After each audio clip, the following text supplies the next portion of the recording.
ಮಂಡ್ಯದಲ್ಲಿ ರಂಗೇರ್ತಾ ಇದೆ ಲೋಕಸಭೆ ಎಲೆಕ್ಷನ್ ಅಖಾಡ. ಎಲೆಕ್ಷನ್ ಹತ್ತಿರ ಆಗ್ತಾ ಇದ್ದ ಹಾಗೆ ರಾಜಕೀಯ ಲೆಕ್ಕಾಚಾರಗಳು ಶುರುವಾಗಿದೆ.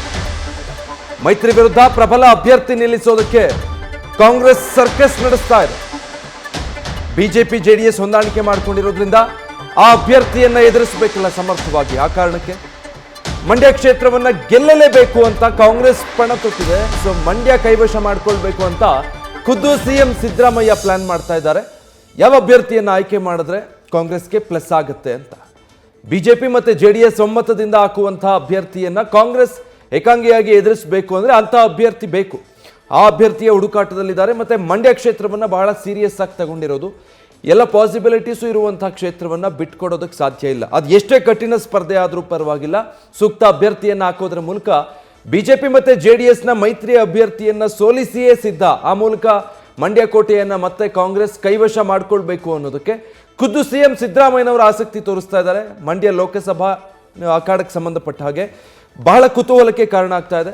ಪ್ರತಿ ಬಾರಿ ಮಂಡ್ಯ ಲೋಕಸಭಾ ಕ್ಷೇತ್ರ ಅಂದಾಗ ಇಂಥದ್ದೇ ಕುತೂಹಲ ಇರುತ್ತೆ. ಡೀಟೇಲ್ಸ್ ಕೊಡ್ತಾರೆ ನಮ್ಮ ಪ್ರತಿನಿಧಿ ನಂದೀಶ್. ಕಳೆದ ಲೋಕಸಭಾ ಚುನಾವಣೆ ಸಂದರ್ಭದಲ್ಲಿ ಮಂಡ್ಯ ಎಂಥ ಹೈ ವೋಲ್ಟೇಜ್ ಕ್ಷೇತ್ರ ಆಗಿತ್ತು ಅನ್ನೋದನ್ನ ಇನ್ನೂ ಯಾರು ಮರ್ತಿಲ್ಲ. ಈ ಬಾರಿಯೂ ಅಂಥದ್ದೇ ಚಿತ್ರಣ ಕಂಡು ಬರಬಹುದಾ ಈ ಎಲ್ಲ ಬೆಳವಣಿಗೆಗಳು ನೋಡ್ತಾ ಇದ್ರೆ? ಖಂಡಿತ ವಿಜಯ್, ಕಳೆದ ಲೋಕಸಭಾ ಚುನಾವಣೆಯಲ್ಲಿ ಇಡೀ ದೇಶದಲ್ಲೇ ಹೈ ವೋಲ್ಟೇಜ್ ಕ್ಷೇತ್ರ ಅಂತಂದ್ರೆ ಅದು ಮಂಡ್ಯ ಲೋಕಸಭಾ ಕ್ಷೇತ್ರ ಆಗಿತ್ತು.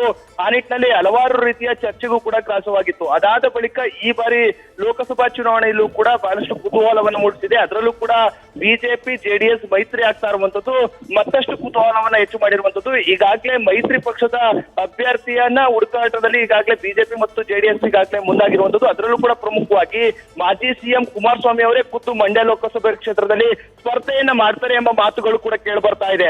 ಆದ್ರೆ ಯಾವಾಗ ಕುಮಾರಸ್ವಾಮಿ ಅವರು ಮಂಡ್ಯ ಲೋಕಸಭಾ ಕ್ಷೇತ್ರದಲ್ಲಿ ಸ್ಪರ್ಧೆಯನ್ನ ಮಾಡ್ತಾರೆ ಎಂಬುದು ತಿಳಿತು. ಅದಾದ ಬಳಿಕ ಏನು ಕಾಂಗ್ರೆಸ್ ನಲ್ಲಿ ಟಿಕೆಟ್ ಆಕಾಂಕ್ಷಿಗಳ ದಂಡೆ ಇತ್ತು, ಅವರೆಲ್ಲರೂ ಕೂಡ ಕಣದಿಂದ ಹಿಂದೆ ಸರಿದಿರುವಂತದ್ದು. ಅಂದ್ರೆ ಹೈಕಮಾಂಡ್ ತೀರ್ಮಾನಕ್ಕೆ ನಾವೆಲ್ಲರೂ ಕೂಡ ಬದ್ಧ ಎಂಬ ಮಾತುಗಳನ್ನ ಆಕಾಂಕ್ಷಿಗಳು ಹೇಳ್ತಾ ಇರುವಂತದ್ದು. ಆ ನಿಟ್ಟಿನಲ್ಲಿ ಒಂದು ಕಡೆ ಏನು ಅಭ್ಯರ್ಥಿಗಳು ಆಕಾಂಕ್ಷಿಗಳಿದ್ರು ಅವರೆಲ್ಲರೂ ಕೂಡ ಹಿಂದೆ ಹಾಕಿದ ಸಂದರ್ಭದಲ್ಲಿ ಯಾರನ್ನ ಕಣದಲ್ಲಿ ಇಳಿಸ್ಬೇಕು, ಯಾರನ್ನ ಕಣದಲ್ಲಿ ಇಳಿಸಿದ್ರೆ ಜೆಡಿಎಸ್ ಹಾಗೆ ಬಿಜೆಪಿ ಮೈತ್ರಿಯನ್ನ ಅಭ್ಯರ್ಥಿಯನ್ನ ಸೋಲಿಸಬಹುದು ಎಂಬ ಲೆಕ್ಕಾಚಾರದಲ್ಲಿ ಕಾಂಗ್ರೆಸ್ ಇರುವಂತದ್ದು. ಅದೇ ನಿಟ್ಟಿನಲ್ಲಿ ಇದೀಗ ಮತ್ತೊಂದು ಪ್ಲಾನ್ ಅನ್ನ ಸಿಎಂ ಸಿದ್ದರಾಮಯ್ಯ ಅವರೇ ಖುದ್ದು ಮಾಡ್ತಾ ಇರುವಂತದ್ದು. ಕಾರಣ ಅಂತಂದ್ರೆ ಏನು ಸಚಿವ ಚಲುವರಾಯಸ್ವಾಮಿ ಅವರು ಕೂಡ ಕಣದಿಂದ ಹಿಂದೆ ಸರಿತಾ ಇದ್ದಾರೆ, ಅವರ ಪತ್ನಿ ಧನಲಕ್ಷ್ಮಿ ಅವರು ಕೂಡ ಹಿಂದೆ ಸರಿತಾ ಇರುವಂತದ್ದು.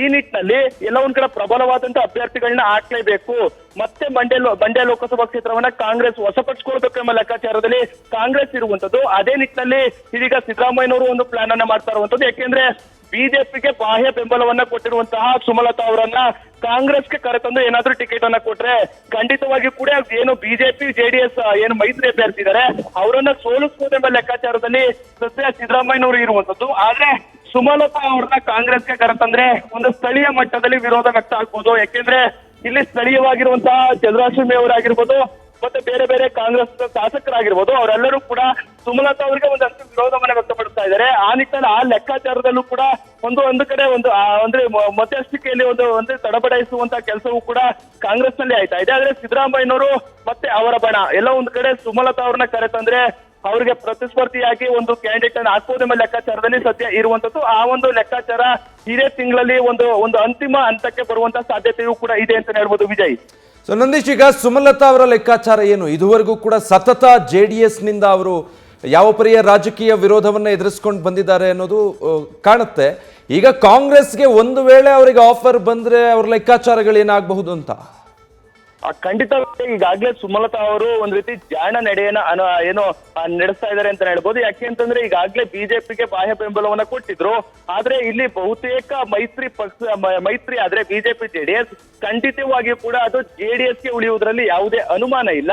ಆ ನಿಟ್ಟಿನಲ್ಲಿ ಇದೀಗ ಸುಮಲತಾ ಅವರು ಕೂಡ ಕಾದು ನೋಡುವ ತಂತ್ರಕ್ಕೆ ಮೊರೆ ಹೋಗಿದ್ದಾರೆ. ಅಂದ್ರೆ ಅವ್ರಿಗೆ ಕಾಂಗ್ರೆಸ್ ಹೋಗುವುದಕ್ಕೂ ಕೂಡ ಒಂದಷ್ಟು ಒಲವು ಇದೆ. ಯಾಕೆಂದ್ರೆ ಕಳೆದ ಹಿಂದೆ MLA ಚುನಾವಣೆ ನಡೀತು. ಆ ಸಂದರ್ಭದಲ್ಲೂ ಕೂಡ ಕಾಂಗ್ರೆಸ್ಗೆ ಬೆಂಬಲ ಕೊಡುವ ನಿಟ್ಟಿನಲ್ಲಿ ಎಲ್ಲಾ ರೀತಿಯ ತಯಾರಿನೇ ನಡೆಸಿದ್ರು. ಆದ್ರೆ DK ಶಿವಕುಮಾರ್ ಅವರು ಅವರು ಏನು ಕಾಂಗ್ರೆಸ್ ಸೇರ್ಪಡೆಗೆ ಒಂದಷ್ಟು ವಿರೋಧವನ್ನು ವ್ಯಕ್ತಪಡಿಸಿದ್ರು. ಆ ನಿಟ್ಟಿನಲ್ಲಿ ಬಿಜೆಪಿಗೆ ಬೆಂಬಲವನ್ನ ಕೊಟ್ಟಿದ್ರು. ಆದ್ರೆ ಈ ಬಾರಿ ಸಿದ್ದರಾಮಯ್ಯನವರು ಮತ್ತೆ ಏನಾದ್ರೂ DK ಶಿವಕುಮಾರ್ ಇಬ್ಬರು ಸೇರಿ ಆಹ್ವಾನವನ್ನ ಕೊಟ್ಟರೆ ಖಂಡಿತವಾಗಿಯೂ ಕೂಡ ಏನು ಕಾಂಗ್ರೆಸ್ ಸ್ಪರ್ಧಿಸಲು ಕೂಡ ಅಣಿಯಾಗುವುದರಲ್ಲಿ ಯಾವುದೇ ಅನುಮಾನ ಇಲ್ಲ ಅಂತ ಹೇಳ್ಬೋದು.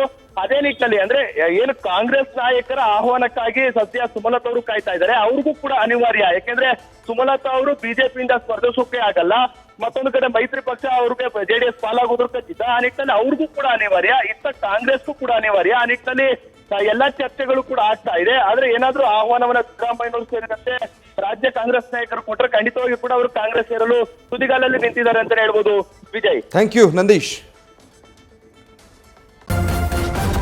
ನ್ಯೂಸ್ ಫಸ್ಟ್ ನಿರ್ಭೀತಿಯಿಂದ ನಿಮ್ಮ ಪರವಾಗಿ.